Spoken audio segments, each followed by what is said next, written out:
Have you ever been curious about how do you activate more of your potential? How do you tap into what's already inside you? Well, it's going to boil down to, you guessed it, beliefs, because they play a huge factor in this. And in this video, we're going to help you reach into more of your potential and also find out what's stopping you and what you can do about it.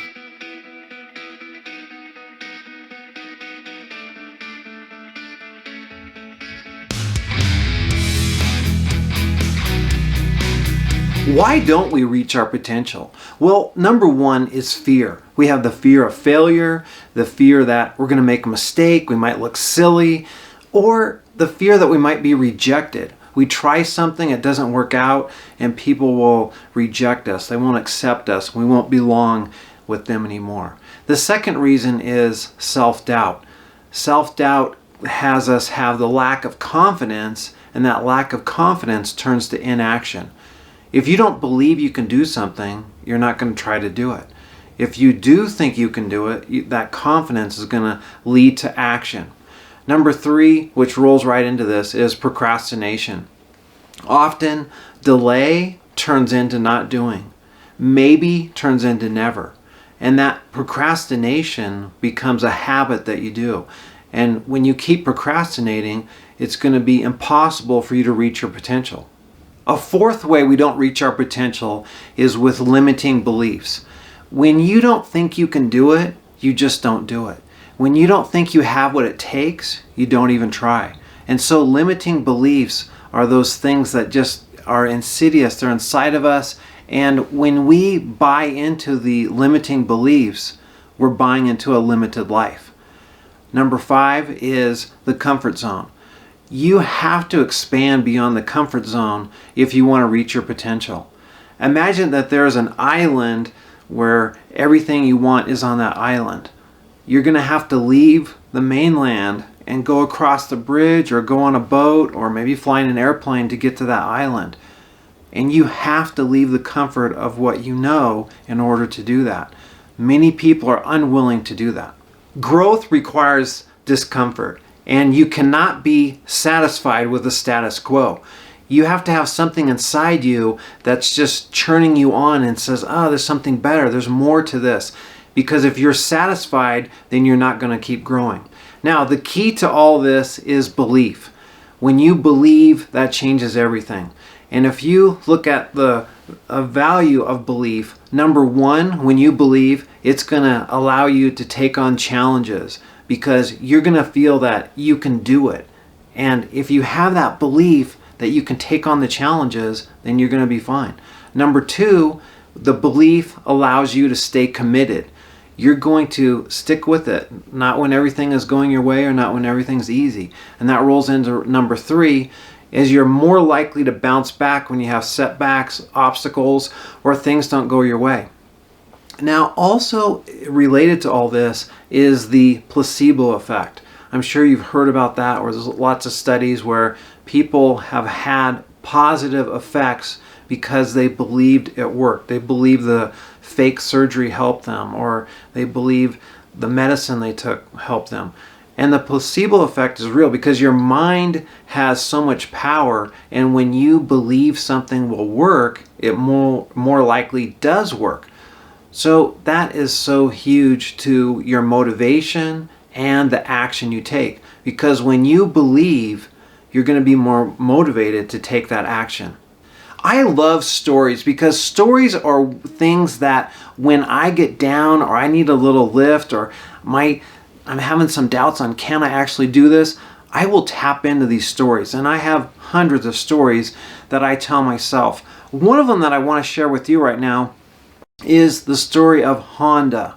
And his first name, I hope I don't butcher, it's Soichiro Honda.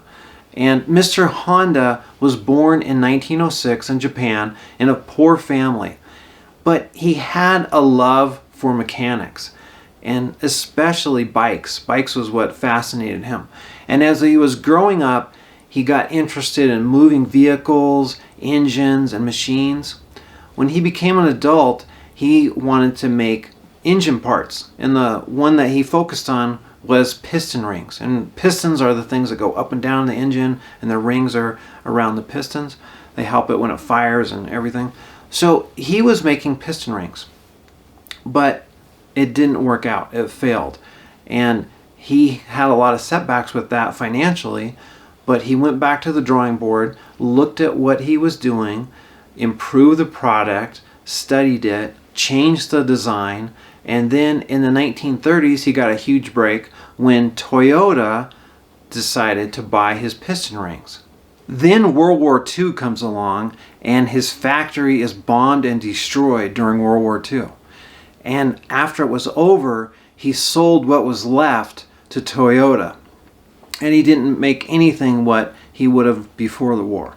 But in 1946, he developed the company called Honda Technical Research Institute. And the primary thing they did there was take regular bicycles and make them motorized. And that became very popular. In 1948, he established Honda Motor Companies, where they primarily made motorcycles and then later on automobiles. In the 1950s, he became the largest motorcycle manufacturer in the entire world. Now, in the 50s and 60s, what he did was he started really ramping up his auto production. And there was a lot of people that doubted him. Like, what are you doing? There's already established automakers. And they questioned, like, could he really pull this off? But a big break for him came when he started winning the Formula One races. And that gave him a lot of status, and it elevated his brand's reputation. What can we take away from Mr. Honda? First off, he overcame his failures. He didn't let those define him. When he had a failure, he brushed himself off and got back up and going again. The other thing is, he didn't let people tell him what he could or couldn't do. He didn't let them tell them what was impractical and what wouldn't work. And that's very similar. If you look at in history, a lot of the inventors like the Wright brothers and things like that, they did not listen to conventional wisdom. They pushed past that. And for us to reach our potential, we have to push past this beliefs that we have that limit us, things that we think will not work. Mr. Honda believed in trial and error. You have to push past the known limits to get beyond what we're capable of right now. And you can only do that if you're willing to have failure. You're willing to accept that. Because if you do, then you can push past the existing boundaries. If you're not willing to do that, you're going to stay stuck with where you are. And I know myself as a basketball coach, I would tell people to dribble a little faster than they think they could in practice to get to see, like, what point can I stretch it? And you keep stretching it, and over and over and over you keep doing that, and you end up dribbling faster. And with Mr. Honda, he found that if you keep pushing the limits, you're going to find a whole new reality for you. He developed the skill, and it is a skill, to turn setbacks into massive success. And most importantly is self-belief. Even when other people doubted him, even when other people thought he was crazy, he believed he could make this happen, and he believed in his vision and how he could turn his vision into a reality. To reach your potential, you must believe in yourself. Self-belief drives your actions, builds resilience, and activates your ability to overcome challenges. What lies behind us and what lies before us are tiny matters compared to what lies within us. Ralph Waldo Emerson. I got inspired by that quote and I made my own. What's behind can fade from view, what's ahead may challenge you, but the power within always pulls you through. My wish for you is for you to believe in yourself and reach your full potential. That's what this video is all about, and that's what I believe in. Remember to hit like and subscribe, write a comment. I do read all those. I appreciate all the comments I've been getting and all the likes. Continue those. I do read those. Thank you again. All the best to you.